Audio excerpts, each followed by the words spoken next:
Neal is a very, very smart guy, very smart doctor who I call from time to time, and I go, I'm sleepy, or I'm. So I called him recently, and I said, I'm really having a hard time sleeping. I can't stay asleep all night. I wake up during the night. Does anybody have that problem? You wake up during the night? Yeah.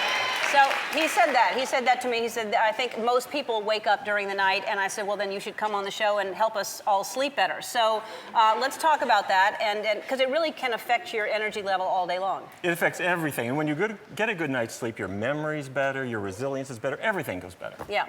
So what do we do to sleep better? Starts with dinner. Right over here, I've got, this is baked ziti, or it could be baked penne. And pasta can make you sleep. Here's what happens. The complex carbohydrates trigger a reaction in the brain that serotonin is produced that gives you a really good night's sleep. Now, if you protein it up with chicken or meats, that knocks out the effect, and you won't have such a good night's sleep. Now, but so many people are worried about eating carbs before they go to sleep. People just want to eat protein before they go to sleep. The opposite works so much better. The complex carbs cause that serotonin release. You get a really nice sleep. But I have to say, there's something else. And about a half hour before sleep, if you look at little kids, they go through kind of a routine where they stretch and they yawn and they do all that kind of thing.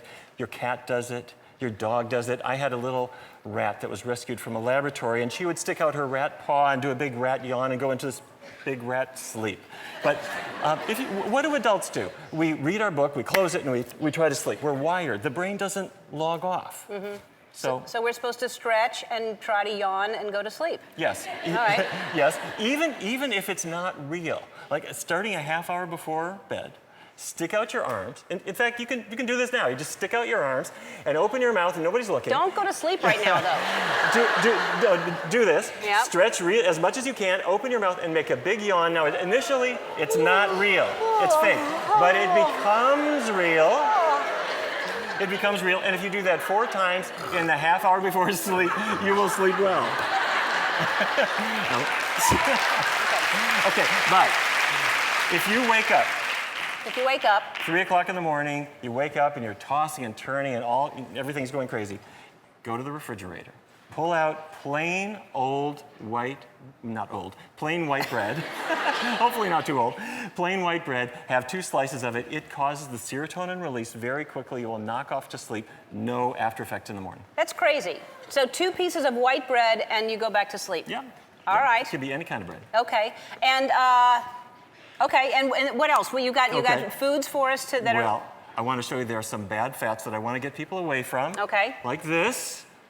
Don't let this happen to you, all that fat leaking out of there. Donuts and pastries have trans fats that are bad for you. Mm-hmm. Cheese, meat have the saturated fat. Mm-hmm. That causes the blood to flow very slowly. The brain doesn't get properly oxygenated. Doesn't mean you can't have sweets, but I've made a lot of desserts without any of the bad fats at all. Applesauce sweetens this cake. I've got brownies for you, raspberry brownies, all made with no bad fats. So let's talk about the superfoods. Okay, start with a grape.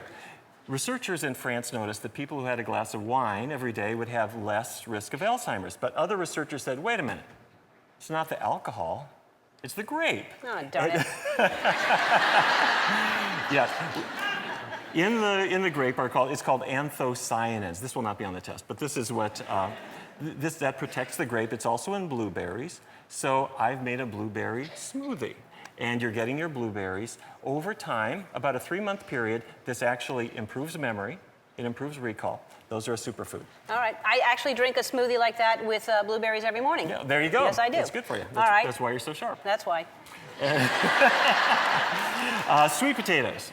And that bright orange color is beta-carotene, protects the brain. So... Well, and what else about sweet potato makes it so good for you? Well, it has healthy complex carbs, 0 bad fat. The bean group, neglected foods, but I've got a white bean chili. It's got all of the protein and the good stuff in it, like a meat chili, no bad fat at all. Dr. Barnard's latest book, Power Foods for Your Brain, is in stores now. Everybody in the audience, you're going home with a copy.